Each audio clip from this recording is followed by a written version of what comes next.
ఒక దుర్మార్గుడు, ఒక ఫ్రాక్షనిస్టు అధికారంలో ఉండి పాలన చేసేటప్పుడు ఏ రకంగా జరుగుతుందో దానికి ఉదాహరణ ఆంధ్రప్రదేశ్ రాష్ట్రంలో జగన్మోహన్ రెడ్డి పాలన అని చెప్పి సందర్భంగా తెలియచేస్తున్నాను. ఆ దుర్మార్గుడి యొక్క పాలన పరాకాష్ఠకు చేరింది.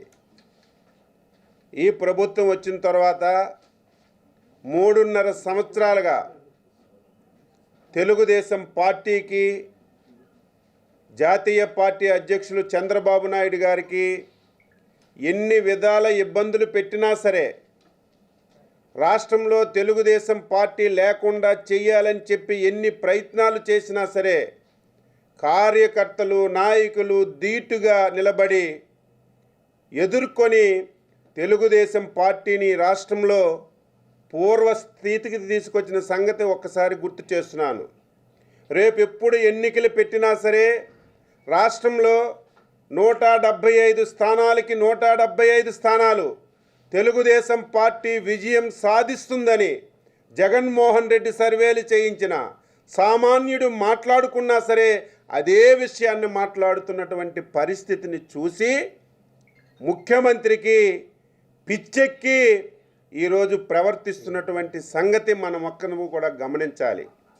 ఈరోజు వారం రోజుల ముందు తెలుగుదేశం పార్టీ జాతీయ అధ్యక్షులు, కుప్పం శాసనసభ్యులు ఆ నియోజకవర్గంలో పర్యటిస్తానని చెప్పి ప్రోగ్రాం ఇచ్చిన తర్వాత కూడా కనీసం పోలీసులు జాగ్రత్త తీసుకోకుండా, పోలీసులే అదేవిధంగా ముఖ్యమంత్రి జగన్మోహన్ రెడ్డి యొక్క డైరెక్షన్లో ఈరోజు కుప్పంలో విధ్వంసానికి పాల్పడుతున్నటువంటి సంగతిని రాష్ట్ర ప్రజలు గమనించాలి. నిన్న మీరు చూశారు, ఆయన నియోజకవర్గంలో శాసనసభ్యుడిగా పర్యటన చేస్తున్నటువంటి సందర్భంలో స్వతంత్ర భారతదేశంలో ఎప్పుడూ కూడా లేదు. ఒక రాజకీయ పార్టీ ఒక ప్రోగ్రాం పెట్టుకుంటే, ఒక నాయకుడు ఒక ప్రోగ్రాం పెట్టుకుంటే దానికి పోటీగా ప్రోగ్రాలు పెట్టినటువంటి సాంప్రదాయం ఆంధ్రప్రదేశ్లో ఎప్పుడు కూడా లేదు. కానీ ఈ ముఖ్యమంత్రి, ఈ దుర్మార్గుడు నాయకత్వంలో ఇటువంటి వ్యవహారాలు ఈ రాష్ట్రంలో జరుగుతున్నాయి. ఈరోజు మీరందరూ కూడా గమనించాలి, కుప్పం ఎంత శాంతియుతంగా ఉన్నటువంటి నియోజకవర్గమో రాష్ట్రంలో, దేశంలో ప్రతి ఒక్కరికి కూడా తెలుసు. చాలా మంచి వాళ్ళు ఉన్నారు, డొసైల్ పీపుల్ ఉన్నారు. ఎప్పుడు ఎటువంటి గొడవలు లేనటువంటి నియోజకవర్గంలో కావాలని చెప్పి చంద్రబాబు నాయుడు గారిని దెబ్బతీయాలని చెప్పి కుప్పంలో కూడా ఇటువంటి విధ్వంసాలకి ఈరోజు పూనుకోవడం రాష్ట్ర తెలుగుదేశం పార్టీ తీవ్రంగా దీన్ని ఖండిస్తుంది. దీన్ని చాలా సీరియస్గా మేము తీసుకుంటున్నాం. దీన్ని మీరు అరికట్టకపోతే పోలీసులే కావాలని ఎక్కడైనా ఉందా? మేము చేసినటువంటి తప్పేంటి? రాష్ట్రంలో పేదవాడికి అన్నం పెట్టాలని, పేదవాడు 3 పూటలు కడుపు నిండా తినాలని అధికారంలో ఉన్నప్పుడు అన్నా క్యాంటీన్లు పెట్టాం. ఈ దుర్మార్గుడు వచ్చిన తర్వాత పేదవాడు 3 పూటలు కూడా తినడానికి అవకాశం ఇవ్వకుండా దుర్మార్గంగా రాష్ట్రంలో అన్నా క్యాంటీన్లన్నీ కూడా ఎత్తేశారు. ఈరోజు తెలుగుదేశం పార్టీ అధికారంలో ఉన్న, ప్రతిపక్షంలో ఉన్న ప్రజలకి మేలు చేయడానికి ప్రయత్నం చేస్తున్నటువంటి భాగంలో ఈ రాష్ట్రంలో 16 నియోజకవర్గంలో మా నాయకులు ముందుకొచ్చి అన్నా క్యాంటీన్లు పెట్టి బ్రహ్మాండంగా పేదవాడికి భోజనం పెడుతుంటే, అందులో భాగంగా కుప్పంలో ఈరోజు అన్నా క్యాంటీన్ పెట్టి ప్రారంభం చేయాలని కార్యక్రమం చేస్తే అక్కడ అన్నా క్యాంటీన్ని ధ్వంసం చేశారంటే వీరు మనుషులేనని చెప్పి నేను అడుగుతున్నాను. వీరి మనుషులని అనడానికేనే నాకు నోరు రావడం లేదు. ఇంతకంటే హేయమైన చర్య, దుర్మార్గమైనటువంటి చర్య ఇంకొకటి ఉందా అని చెప్పి నేను అడుగుతున్నాను. ఈరోజు 5 సంవత్సరాల్లో తెలుగుదేశం పార్టీ అధికారంలో ఉంది. ఈ రకంగా మేము ప్రయత్నం చేస్తే, ఈ రకంగా మేము వ్యవహరిస్తే వైసీపీ నాయకులు కానీ, ఆ రోజు ప్రతిపక్ష నాయకుడిగా జగన్మోహన్ రెడ్డి కానీ రోడ్డు మీదకు వచ్చినటువంటి పరిస్థితి ఉండేదే అని చెప్పి నేను అడుగుతున్నాను. ఆ రోజు పాదయాత్ర చేస్తే పోలీసులు బందోబస్తు ఇచ్చాం, రోప్ పార్టీలు ఇచ్చాం, ఎక్కడ ఇన్సిడెంట్ జరగకుండా ఏగవాలకుండా ఆ రోజు నీ పాదయాత్రకి ప్రభుత్వం సహకరిస్తే నువ్వు చేసినటువంటి పని ఇదా అని చెప్పి నీకు అడుగుతున్నాను. నీకు పిచ్చెక్కింది. నీ పార్టీ వాళ్ళే నీ మీద ఎదురు తిరుగుతున్నారు. నీ పార్టీలో ప్రతి నియోజకవర్గంలో విపరీతంగా గ్రూపులు ఉన్నాయి. ఎక్కడికి వెళ్ళినా ప్రజలు నీకు చీగొడుతున్నారు. ఏ రిపోర్ట్ వచ్చినా సరే తెలుగుదేశం పార్టీ 175 స్థానాలు గెలుస్తాయని గంటాపదంగా చెప్తుంటే నీ పుచ్చి ముదిరి, నీ పిచ్చి పరాకాష్ఠకు చేరి సాక్షాత్తు అధ్యక్షుల వారి నియోజకవర్గంలోనే ఈ రకమైనటువంటి విధ్వంసాలకు పాల్పడ్డం ఇది చాలా దుర్మార్గమైన చర్య. దీనికి ముఖ్యమంత్రి మొన్న ఒక సమావేశం పెట్టి డైరెక్షన్ ఏ రకంగా చరిత్రలో ఎప్పుడైనా సరే ఒక ముఖ్యమంత్రి లా అండ్ ఆర్డర్ కాపాడవలసినటువంటి వ్యక్తి రాష్ట్రంలో లా అండ్ ఆర్డర్ లేకుండా అల్లకొల్లోలాలు క్రియేట్ చేయండి అని ఒక ముఖ్యమంత్రి డైరెక్షన్ ఇచ్చాడంటే ఈ రాష్ట్రంలో ఏం జరుగుతుంది? ముఖ్యమంత్రి మీటింగ్ పెట్టి క్యాన్వే మీద రాయేస్తే 50,000 ఇస్తాడట. ఈరోజు అక్కడ కార్యక్రమాలు జరగకుండా చంద్రబాబు నాయుడికి కుప్పంలో తిరగకుండా చేస్తే మంత్రి పదవి ఇస్తానని ఆఫర్లు పెట్టి ఈ రకంగా దాడికి ముందుకి ఉసుగలపడం ఎంతవరకు సబబని చెప్పి నేను అడుగుతున్నాను. తెలుగుదేశం పార్టీ అంటే నీలాంటి పిరికి పార్టీ కాదు. నువ్వు ఎన్ని ఇబ్బందులు పెట్టినా సరే మేము ధైర్యంగా ధీటుగా ఎదుర్కొంటాం. దీనికి తగినటువంటి మూల్యం మీరు చెల్లించుకోవాల్సినటువంటి పరిస్థితి అతి దగ్గరలోనే వస్తుందని ఈ సందర్భంగా తెలియజేస్తున్నాను. పోలీసులు ఏం చేస్తున్నారు? పోలీసుల యొక్క విధి ఏంటి?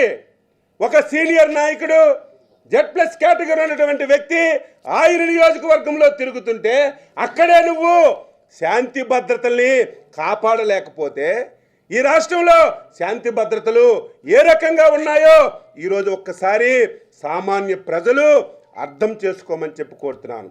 దీనికి ముఖ్యమంత్రి బాధ్యత వహించాలి, డీజీపీ బాధ్యత వహించాలి. మీరు ఇమీడియట్గా బాధ్యత వహించి మీరు యాక్షన్ తీసుకోకపోతే ఎక్కడైనా ఉందా?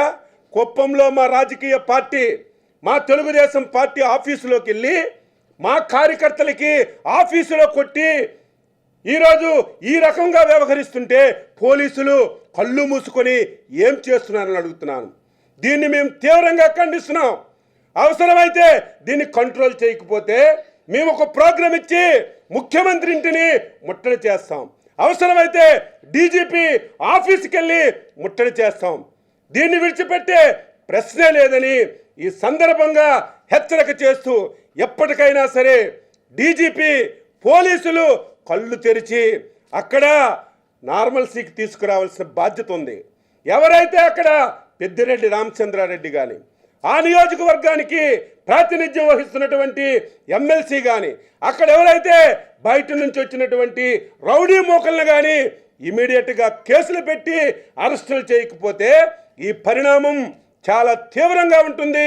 తెలుగుదేశం పార్టీ దీన్ని చాలా సీరియస్గా తీసుకొని ప్రతి ఒక్కరం కూడా ముందుకెళ్తామని ఈ సందర్భంగా తెలియజేస్తూ కుప్పంలో అన్నా క్యాంటీన్ మీద జరిగినటువంటి దాడి కానీ మా కార్యకర్తల మీద మా ఆఫీసు మీద జరిగినటువంటి దాడి కానీ రాష్ట్ర తెలుగుదేశం పార్టీ తీవ్రంగా ఖండిస్తుంది, హెచ్చరిక చేస్తున్నాం. ఇదే విధంగా కొనసాగితే అతి తొందరలోనే ముఖ్యమంత్రి ఇంటిని డీజీపీ ఆఫీసుని ముట్టడి చేసి మీకు కళ్ళు తెరిపించే విధంగా మేము ముందుకెళ్తామని చెప్పి హెచ్చరిస్తున్నాను. ఇది ముఖ్యమంత్రి డైరెక్షన్. మొన్న ముఖ్యమంత్రి గారు మీటింగ్ పెట్టారు. పెట్టి చంద్రబాబు నాయుడు గారు కుప్పం వస్తే ఆయన క్యాన్వే మీద రాయేస్తే 50,000 ఇస్తాం. ఆయన క్యాన్వేని అడ్డుకుంటే ₹1,00,000 ఇస్తాం. కుప్పంలో మీరు అల్లకొల్లోల సృష్టించి లా అండ్ ఆర్డర్ లేకుండా చేస్తే నీకు మంత్రి పదవి ఇస్తామని ఒక ముఖ్యమంత్రి అంటే రాష్ట్రానికి కస్టోడియన్.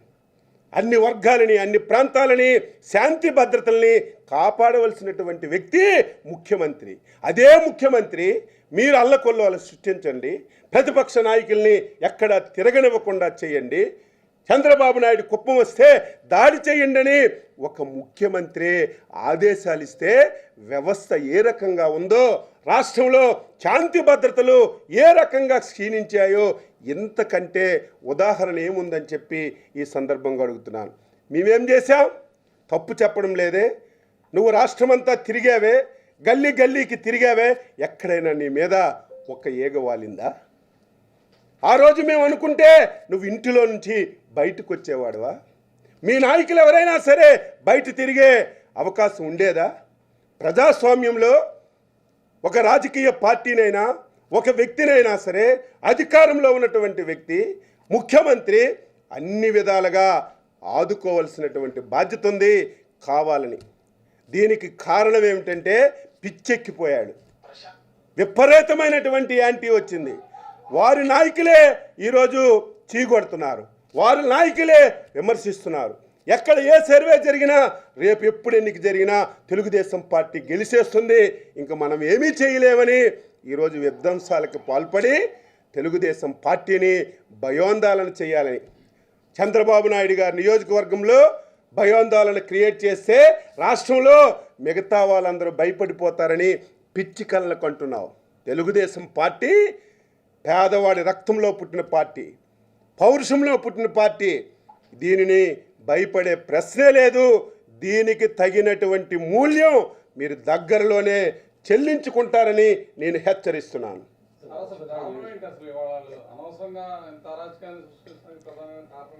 కారణం ఏమిటంటే జాతీయ పార్టీ అధ్యక్షుల నియోజకవర్గంలోనే కుప్పం శాంతియుతంగా ఉంది. మా అధ్యక్షులు కుప్పంలాగా రాష్ట్రం అంతా తయారు చేయాలని చెప్పి అనుకున్నారు. కానీ ఈ ముఖ్యమంత్రి పులివెందుల్లాగా రాష్ట్రాన్ని తయారు చేయాలని చంద్రబాబు నాయుడు నియోజకవర్గంలోనే ఆయన సమక్షంలోనే మనం దాడి చేస్తే మిగతా నియోజకవర్గాల్లో భయపడిపోతారు, మనకి మేలు జరుగుతుందని ఒక పిచ్చి కలకు అంటున్నాడు. తెలుగుదేశం పార్టీ ఇలాంటి ఉడత ఊపులకి ఊకదంపుడు మాటలకి భయపడే పార్టీ కాదు. దీనికి నువ్వు తగిన మూల్యం చెల్లించుకుంటావు. పోలీస్ అధికారులారా మీరు కూడా గ్రహించండి. కొంతమంది కావాలని, ఎంత దారుణం, ఎవడైతే దాడి చేస్తున్నాడో, ఎవడైతే ఈరోజు విధ్వంసం చేస్తున్నాడో దానికి పోలీసులు ప్రోత్సహిస్తున్నారంటే వ్యవస్థ ఎక్కడికి వెళ్తుంది? వ్యవస్థను కాపాడండి. అధికారాలు ఉంటాయి, ప్రభుత్వాలు ఉంటాయి, పోతాయి, కానీ మీరు వ్యవస్థనే ఈ రకంగా నాశనం చేస్తుంటే ఇది ప్రజాస్వామ్యానికి మాయినటువంటి మచ్చ అవుతుందని చెప్పి ఈ సందర్భంగా నేను హెచ్చరిస్తున్నాను. వరుసగా 7 సార్లు చంద్రబాబు గారు అక్కడి నుంచి గెలిచారు. ఆయన నియోజకవర్గంలోనే ఆయన తిరగనీయకుండా చేయడం అంటే ఇది చాలా దారుణం, చాలా దారుణం. ఇప్పటికైనా సరే కళ్ళు తెరవాలి, పోలీస్ అధికారులు కళ్ళు తెరవాలి. మీ యొక్క వ్యవస్థ నాశనం అయిపోయింది. పోలీస్ వ్యవస్థ అంటే ప్రతి ఒక్కరు అసహించుకుంటున్నారు. ఈరోజు ప్రతిపక్ష నాయకుడు, మొన్నటి వరకు ముఖ్యమంత్రి చేసినటువంటి వ్యక్తి, జెడ్పెట్స్ కేటగిరీ ఉన్నటువంటి వ్యక్తి కాన్స్టిట్యున్సీలోనే మీరు శాంతి భద్రతలు ఈ రకంగా చేస్తే రాష్ట్రంలో ఏ రకంగా ఉన్నాయో అర్థమవుతుంది. దీన్ని మేము విడిచిపెట్టాం. ఇప్పుడే నేను చెప్పాను, మీరు కంట్రోల్ చేయకపోతే మేము కూడా దానికి ప్రతిఘటనగా అవసరమైతే ముఖ్యమంత్రులు, డీజీపీ ఆఫీస్ కూడా మేము ముట్టడిస్తామని కూడా హెచ్చరిస్తున్నాను.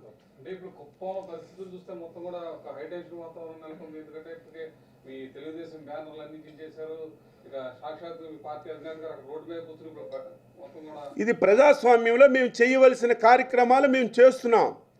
ఇంత దారుణం ఎప్పుడైనా ఉందా? ఒక రాజకీయ పార్టీ ఒక మీటింగ్ పెట్టిందంటే పోలీసులు ఎలక్ట్ అయ్యి ఇంకొక పార్టీ కానీ ఇంకొక పార్టీ మనిషి కానీ ఆ ప్రాంతానికి రాకుండా అడ్డు పెడతారు. అదేదో ఈరోజు కాదు, వ్యవస్థలో జరుగుతున్నటువంటి పరిణామం. కానీ పోలీసులే వైసీపీ గూండాలకి, వైసీపీ ముఠాకి తీసుకొచ్చి దాడి చేయిస్తుంటే మేము మా ప్రయత్నం సమాజానికి చెప్తాం. అవసరమైతే ఏ స్థాయిలోకి వెళ్ళైనా సరే మేము ధీటుగా దీన్ని ఎదుర్కొంటాం, కానీ భయపడి పడేస్తే లేదని చెప్పి కూడా తెలియజేస్తున్నాను. ఎనర్జీ సెక్యూరిటీ జెడ్ ప్లస్ పద్ధతిలో ఉండే చంద్రబాబు ఇంటిపైన దాడి చేశారు. ఈరోజు ఆయన కుప్పంలోకి వెళ్తే కుప్పంలో కూడా అడ్డుకుంటున్న పరిస్థితి. మొన్న లోకేష్ వస్తే శ్రీకాకుళం జిల్లాలో మిమ్మల్ని లోకేష్ని అడ్డుకుంటున్న పరిస్థితి. అసలు ఈ రాష్ట్రంలో ఒకటేనండి, వాడు విర్రవీగిపోయాడు. 151 స్థానాలు వచ్చాయి, నేను 20-30 సంవత్సరాలు ముఖ్యమంత్రిగా ఉంటానని విర్రవీగిపోయాడు. కానీ 3 సంవత్సరాల్లోనే మొత్తం ప్లేటు తిరగబడింది. ఎక్కడికి వెళ్ళినా సరే ప్రజలు చీగొడుతున్నారు. ప్రజలు ఎందుకు? నీ నాయకులే, నీ పార్టీ వాళ్ళే, నీ పార్టీలో ఉన్నటువంటి ముఖ్య నాయకులే మిమ్మల్ని చీగొడుతున్నారు.